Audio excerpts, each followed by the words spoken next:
Olá a todos e a todas, o meu nome é Catarina, estamos aqui no Booksteps hoje para falar de um livro que não tem tradução para o português, nem em Portugal, nem no Brasil.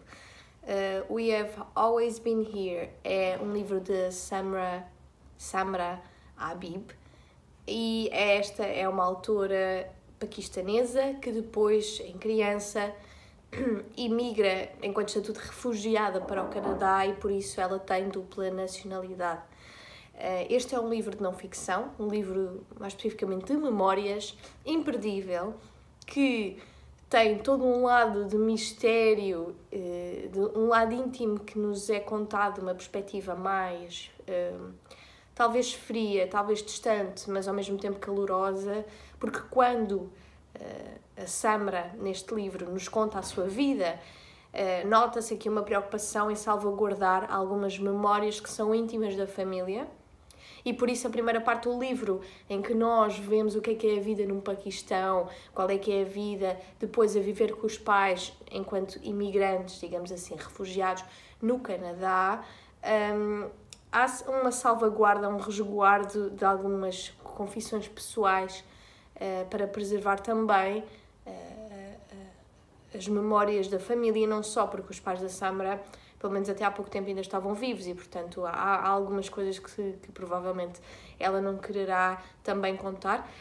Sem ser isso, este é um livro que, por isso, e por a Samra ser jornalista, faz com que isto não é uma peça jornalística, mas toda esta obra memorialista, digamos assim, tenha um recorte, em termos de narrativa, muito tradicional, quanto aos livros de memórias. E nessa medida ele não é, ou seja, ele não nos força a uma imersão na narrativa muito dura e muito pesada. Nós defrontamos aqui com algumas temáticas bastante complexas, bastante pesadas mesmo é a palavra, e por a Samra enverdar por este storytelling, digamos assim, mais tradicional, em termos de livros de memórias, o que ela faz é que ela não é uma narrativa confrontacional. E por estarmos a falar de um storytelling, não é? De uma escrita que é tradicional em relação aos livros de memórias, o que faz é que não haja um tom tão confrontacional quanto se calhar se esperaria de livros deste tipo. E depois, acima de tudo, há uma carga pedagógica muito forte na escrita da autora, porque nem é muito pedagógico, nem é muito confrontacional. Nós viramos cada página com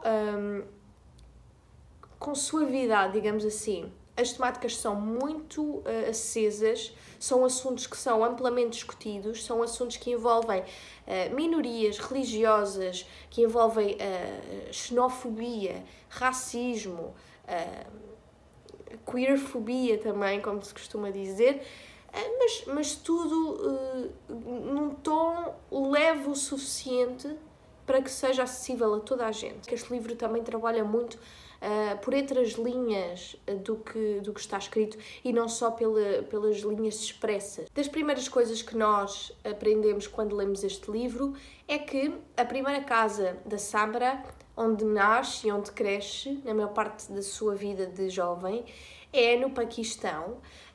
O Paquistão sendo a sua casa primária, e a casa primária é sempre o prólogo da nossa vida, do resto da nossa vida. Dá-nos as bases para o que vamos ser a seguir, mais tarde. E este sítio onde ela cresce é um sítio rico em cultura, rico em cores, em cheiros, em gastronomia, mas depois é um pouco pobre em outras questões. Eu já lá vou falar então quais são os problemas do Paquistão ao tempo que a Samra cresce lá. A nossa autora então ela aprende a compartimentalizar as identidades, e separá-las e rotulá-las como forma de segurança. Portanto, eu sou uma mulher identidade compartimentalizada de eu sou a Ahmadi, que é a religião dela, e compartimentalizar também depois a sua orientação sexual e depois obviamente as questões de género. Então a Samra aprende a compartimentalizar porque essencialmente viver no Paquistão ali nos anos 80 e 90, principalmente para as mulheres, muito complicado. É muito complicado. E a Samra sempre viu as mulheres muito escondidas da sua alegria, digamos assim. A única ocasião onde ela conseguia testemunhar a felicidade conjunta entre mulheres era quando as mulheres se reuniam no salão de cabeleireiro de uma delas e, sem os maridos, podiam então rir alto, gargalhar em conjunto, dar um grito mais extasiante, digamos assim, que não poderiam fazer então noutros contextos. Portanto, a Samra sempre viu as mulheres como elas eram, mas em contextos sempre compartimentalizados da realidade. E a nossa autora viu sempre a ser mulher como um fardo. Primeiro porque, desde logo, a mãe dela, o nome próprio é deixado de lado quando o pai da Samra, o marido da mãe, não é? Escolhe o nome por ela, o nome próprio, diz: eu não gosto do teu nome próprio, não me vou casar com uma mulher que tem esse nome, portanto eu quero outro nome para ti. E logo aqui há uma ideia de uma identidade descartável, não é? Que uma identidade descartável que deve ser assumida só em pequenas doses, como uma pessoa diabética e o açúcar. Depois, ter filhas em si também era um fardo, era algo que era chorado por outras pessoas da família, não é? Uma mulher que tinha muitas filhas era vista como um fracasso porque não conseguia trazer o verdadeiro sustento, porque equivale ter uma rapariga a ter despesas, a ter fardos, até essa mulher ser passada para o outro homem, que não o patriarca da família. Portanto, há aqui uma ideia, várias ideias que subjazem a ser mulher, sinónimos de peso, de fracasso, de tristeza. E mesmo as mulheres, quando no Paquistão andavam pela rua com os seus filhos de burca, eram assediadas por homens, mesmo quando a única coisa que eles viam era pouco ou nada do seu físico, eram assediadas por homens. E a Samra fala destas memórias muito vivas e vívidas, não é? Dessa realidade do que é ser mulher em todo o mundo, sinceramente, porque já lá vamos. Depois, há uma questão, é que nós falamos aqui de ser muçulmano e muçulmana, da leitura do Islão, e quero que isto fique bem assente aqui, que eu não considero que ter fé implique perda de libertação enquanto mulher. Não penso por alguém não acreditar numa religião ou não seguir uma religião que seja mais livre do que uma mulher que acredita. Qual é aqui o grande problema? São as leituras do Alcorão, que são... É milenar esta leitura que vai ao encontro e é de acordo com as práticas opressoras da vida real, não é? Da intolerância, da opressão perante outras pessoas.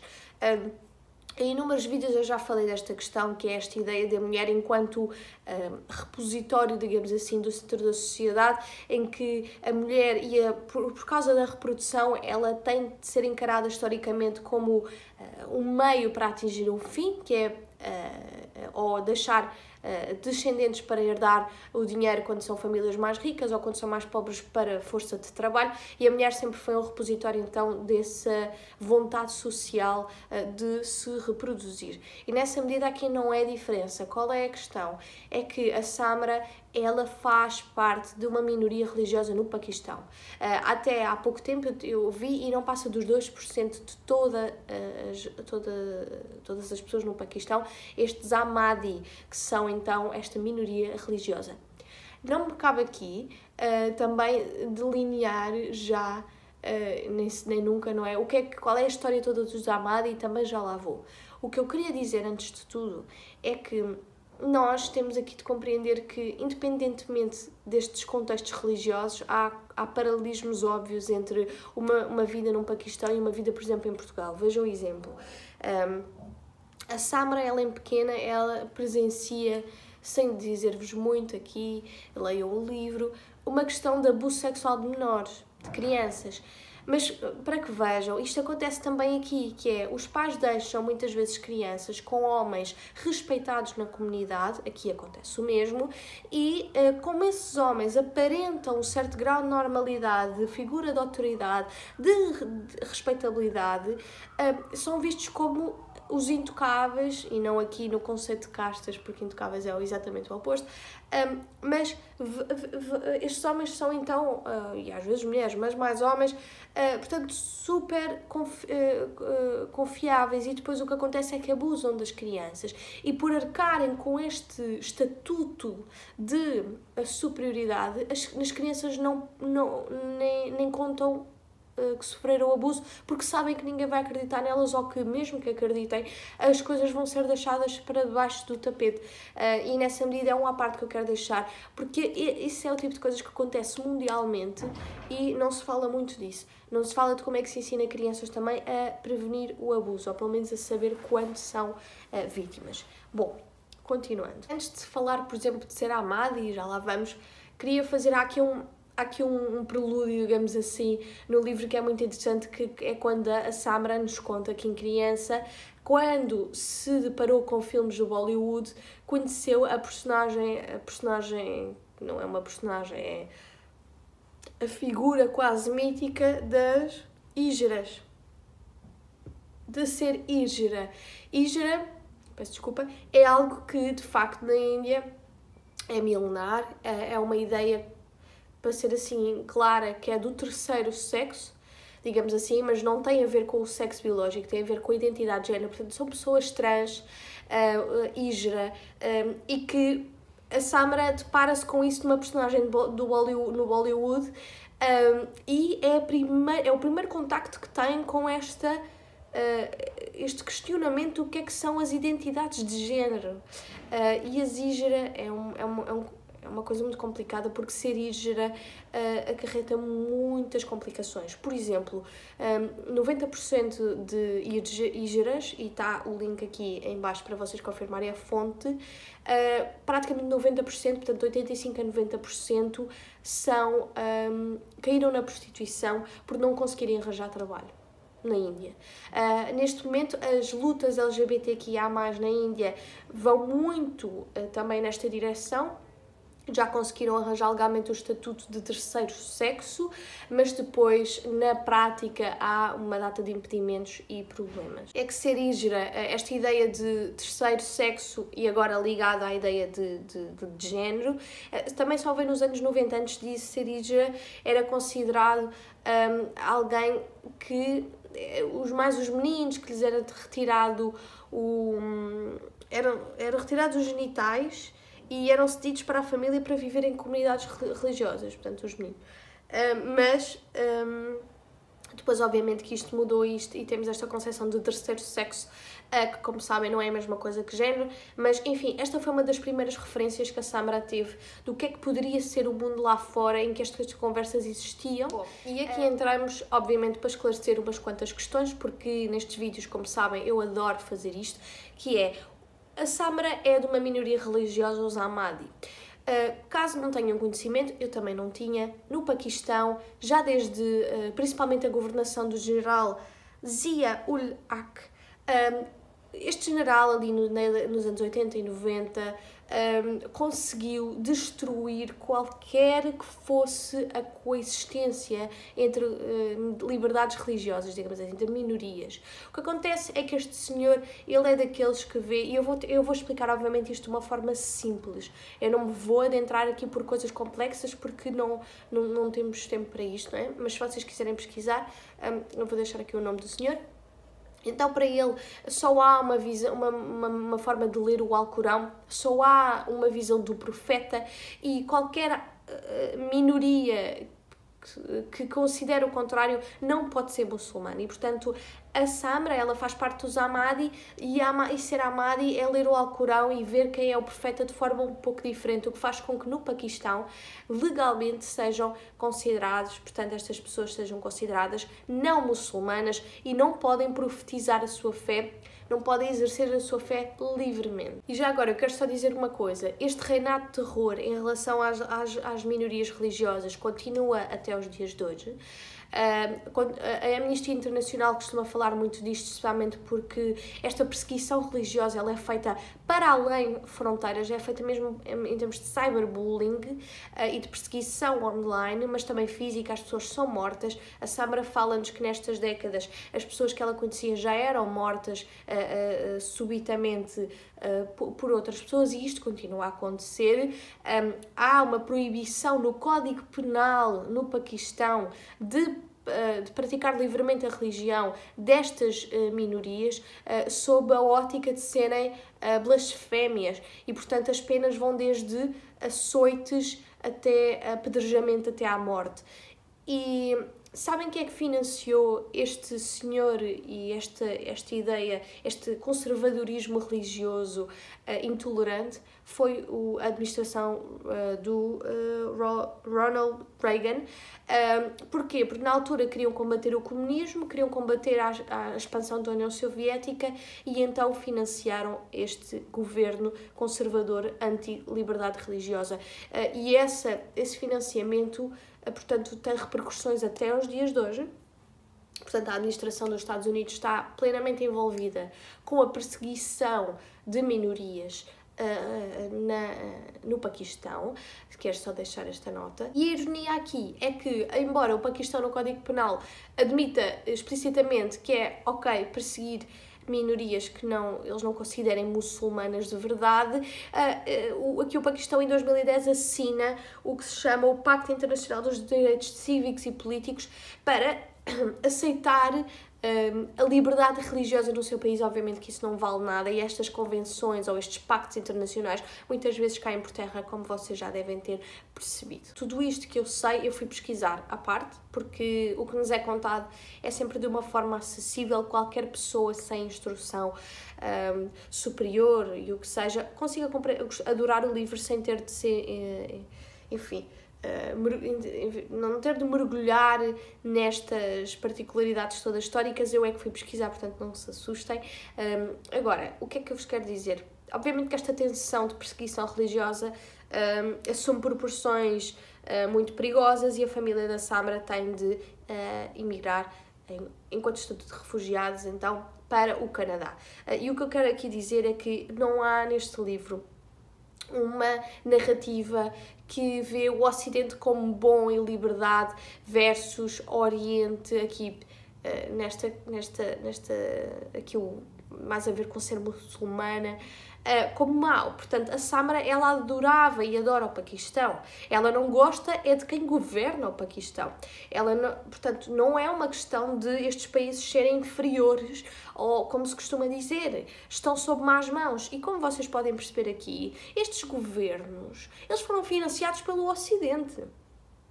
Portanto, também temos de ter aqui alguma perspectiva. Quem é que alimentou estas máquinas de perseguição e intolerância? Será que foram estes governos que são, não sei porque é que as pessoas acreditam nisto, selvagens por natureza? Ou há aqui ou foram alimentados por outras pessoas, enfim, outros governos que gostam destes conflitos intermitentes para depois dizerem que vão lá ajudar com alimentos e ajuda humanitária, não é? Portanto, pôr isto em perspectiva. O que eu quero dizer é que a Samra realmente descreve-nos um Paquistão que talvez não vão encontrar na maior parte dos livros, especialmente se forem ocidentais, porque este é um Paquistão realmente verdadeiro. É um Paquistão que tem coisas boas, tem coisas más e tem memórias de uma casa, tem memórias de uma vida. Ela não queria largar o Paquistão e não é no Canadá que vai encontrar o amor da vida dela em termos de vivências e experiências. Porque realmente não é assim que funciona, não é? No Ocidente nós não encontramos o Santo Graal. A única coisa que ela vai encontrar a mais no Canadá neste momento será segurança física, mas nunca sequer psicológica. E porque a Samra ela vai recusar, enquanto aqui jovem, perder-se neste processo de aculturação no Canadá, não quer perder a sua alteridade enquanto outra, não é, da cultura, e por isso ela tendencialmente não se irá relacionar com pessoas brancas, irá procurar sempre imigrantes, pessoas não brancas. E isso é interessante porque ela acaba sempre por estar com o pé num lado, ou seja, no Paquistão, e com o pé no Canadá. É ela que vai ter de traduzir os serviços aos pais os serviços burocráticos dos serviços de imigração aos pais, porque os pais não sabem falar inglês e, portanto, ela é sempre a ponte que liga uma cultura à outra para ela e para a própria família. Isso é um fardo que, obviamente, é duro de carregar. Também lemos muito sobre esta necessidade constante de se esconder, da autora se esconder e de se diluir na vida das outras pessoas, mas sabemos que isto não dura muito, porque ela usa um hijab, porque tem um sotaque diferente, porque cheira de forma diferente, porque o facto dela ter, enquanto estatuto de refugiada, ido para o Canadá faz com que viva em condições precárias e viver num quarto colado à cozinha, depois com as especiarias da cozinha da mãe, os cheiros ficavam entranhados na sua roupa, portanto ela descreve muito em termos de sentidos as diferenças que sente e como essas preocupações são duras para uma jovem que tenta integrar-se na escola, como é que ela se esconde de colegas que são bullies, não é? E como é que ela vê nos professores um escape, porque se os professores estiverem atentos, diz ela, à minha pessoa, ninguém me vai chatear, não é? Há essa proteção e muito ligada à educação. A Samra, ela preza muito a educação e não num nível académico que depois não há compreensão pelo mundo lá fora dessas diretrizes, dessas palavras. A Samra preza uma educação que seja libertadora, porque é aquela educação que qualquer pessoa pode ter. Portanto, o ensino secundário, por exemplo, poder aceder a uma biblioteca, e nessa medida foi algo com o qual eu me identifiquei bastante. Esta é uma voz da narradora muito acessível, muito bonita, de tão simples que é, de tão profunda também que é, e obriga-nos por vezes a descortinar alguns preconceitos que temos relativamente a certas culturas. Algo que a Samra nos diz constantemente é o seguinte: não é por eu usar um hijab que eu sou menos livre do que tu, que andas por aí de mini saia e de cote. A única coisa que nos liga, uma das grandes coisas que nos liga, é que ambas vamos sofrer de assédio, independentemente de eu ter hijab ou não. Mas depois, obviamente que tu vais ter mais liberdade em ser aceito no mercado de trabalho, por exemplo, porque não traz desconfiança. E não se esqueçam que este livro tem um contexto em que a Samra, na sua adolescência, é um pós 11 de setembro, o 9/11, não é? E então, apesar de estar no Canadá, há muito essa repercussão do preconceito contra ela e contra a própria família, o que é muito complicado. Mas nessa medida não há ser mais livre ou ser menos livre consoante seguir ou não uma religião, porque essa liberdade, ela não é intrinsecamente retirada por ter fé, ela é retirada quando estamos inseridos em contextos onde nos retiram essa liberdade, como por exemplo pessoas que sofrem de restrição de liberdade por ser católicas, porque os pais são muito, por exemplo, conservadores. Também há essa repressão de ideias, mas não é por ser católica em si, mas por estar inserido num contexto mais conservador. E isto que fica bastante explícito, que não precisamos de salvar as mulheres que usam hijab, está bem? Pronto. Mas realmente ter crescido a ver as mulheres numa bolha, serem felizes umas com as outras e noutra exteriorização, não é, ao pé da restante sociedade, fez com que a Samra criasse uma empatia extraordinária pelas mulheres.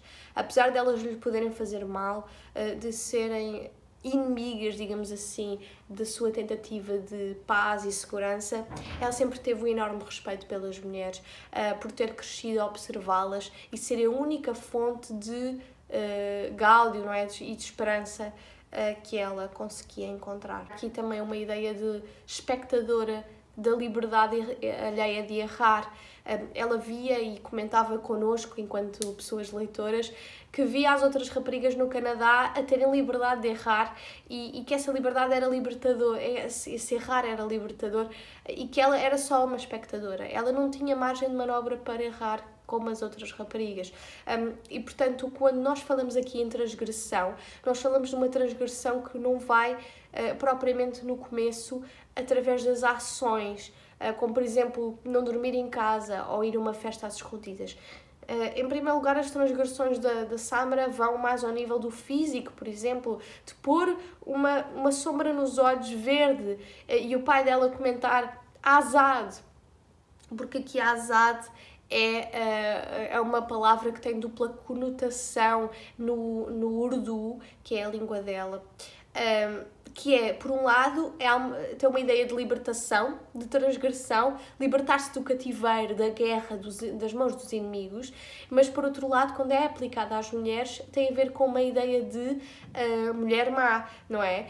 Aquela mulher que faz a mais do que lhe compete e, portanto, a Azad tem uma dupla conotação, tanto pode ser pejorativo, ligado à mulher, como positivo, ligado à ideia de libertação de forças opressoras.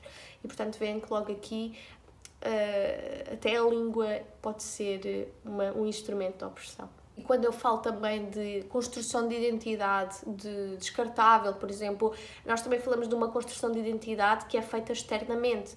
E isto dá-se muito também na comunidade da Samra pelo casamento. Portanto, a Samra, ela quando vai para o Canadá, continua a manter contacto com a sua comunidade Ahmadi na mesquita e os casamentos são maioritariamente forçados às mulheres numa idade jovem e também há muitos relatos em relação aos casamentos. Eu não me vou alongar aqui, mas é algo que nos acompanha ao longo da narrativa assim que ela entra no Canadá, porque vê-se muito nesta cultura, especialmente Ahmadi, que o casamento é algo para fortalecer a nossa identidade, os nossos laços e nos manter em coesão dentro de um grupo restrito, não permitir que seja aceitável, não é? Integrar pessoas de fora que vão desmembrar as ligações identitárias entre as pessoas.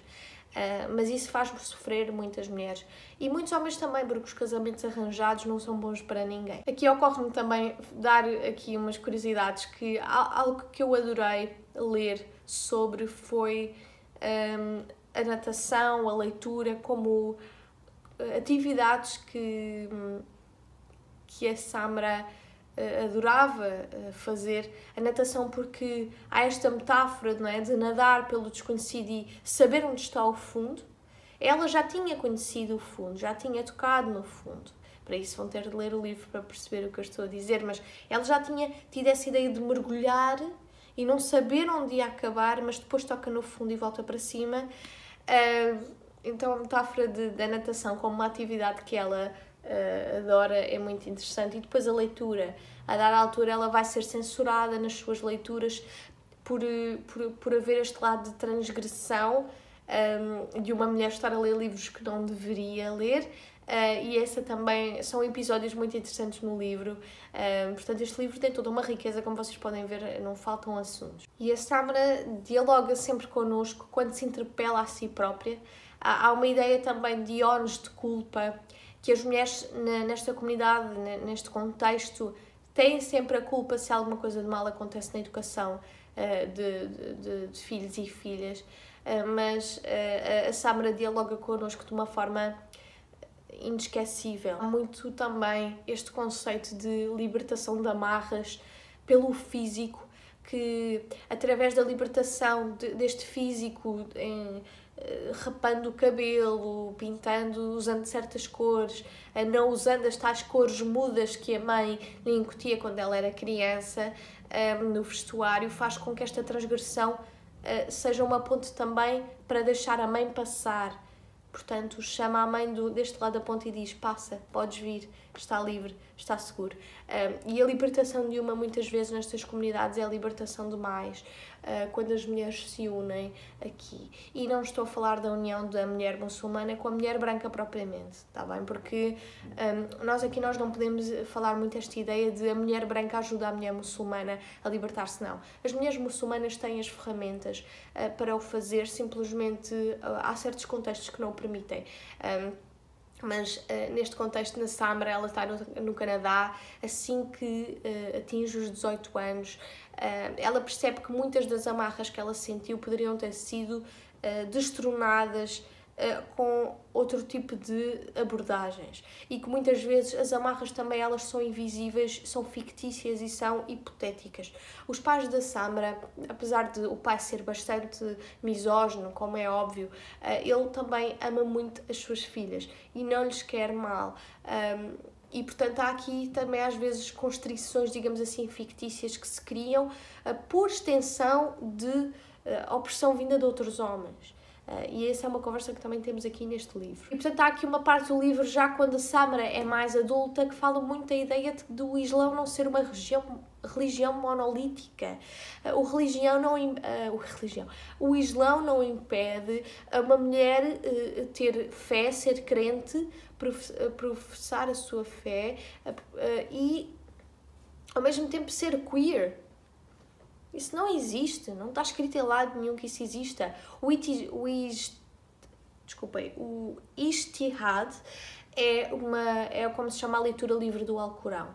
E é por esta forma que muitas mulheres muçulmanas hoje em dia estão a chegar à frente e dizer eu sou feminista, ou também eu sou queer, eu sou o que seja, e fazê-lo através de uma leitura livre do Alcorão. Portanto, não ser uma leitura imposta por estas entidades que eu vos falei, opressoras. Muito interessante a envolvência que a Samra vai ter com a comunidade LGBTQIA+.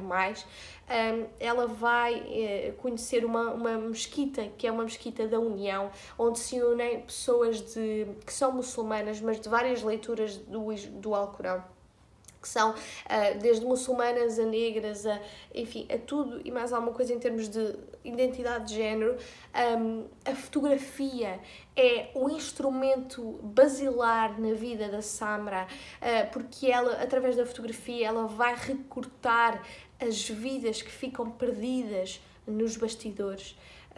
E, portanto, é tudo tão bonito. Ela também vai criticar este elitismo intelectual de que só se pode falar de ser queer ou só se pode falar de ser muçulmana e feminista no mundo académico, e que isso fica vedado às pessoas da vida real de perceberem as conversas que se estão a ter acerca delas próprias. Há toda uma data de discussões. Este livro é tão rico que eu poderia ficar aqui a falar durante horas sobre ele. E a certa altura no livro dizem-nos: estivemos sempre aqui, mas nem sempre nos ouviram. A Samra foi para o Canadá e lá a linguagem era uma barreira, porque ela não falar fluentemente outra língua significava ser uma pessoa menos complexa, menos completa e por isso menos interessante. E este elitismo ele perpassa desde a academia, não é, do mundo académico até à vida real. As pessoas colocam-se também, elas compartimentalizam-se umas em pedestais, outras em barracas no meio do deserto. E é muito isto que este livro também fala, sempre num tom de pouca raiva, até para o que eu esperava, mas de alguma aceitação de que estamos todos, não estamos no mesmo barco. E há pessoas que navegam a léguas de nós, ou a léguas da Samra, não é? Mas que não seja por isso, porque ela há de navegar por ela própria. E obviamente tentando em união de comunidade, nova comunidade de pertença, estabelecer laços com pessoas que precisem de uma casa. Há muito esta ideia de casa, de ficar para trás e ter de encontrá-la de novo, quando tudo o que nós conhecemos é-nos retirado por termos de fugir para uma outra realidade que nem sequer queremos conhecer. E agora que começaram obras, eu só queria acabar o vídeo e dizer que, para Samra, o ato de nos conhecermos é um ato de protesto. Vemo-nos no próximo vídeo. Fiquem bem.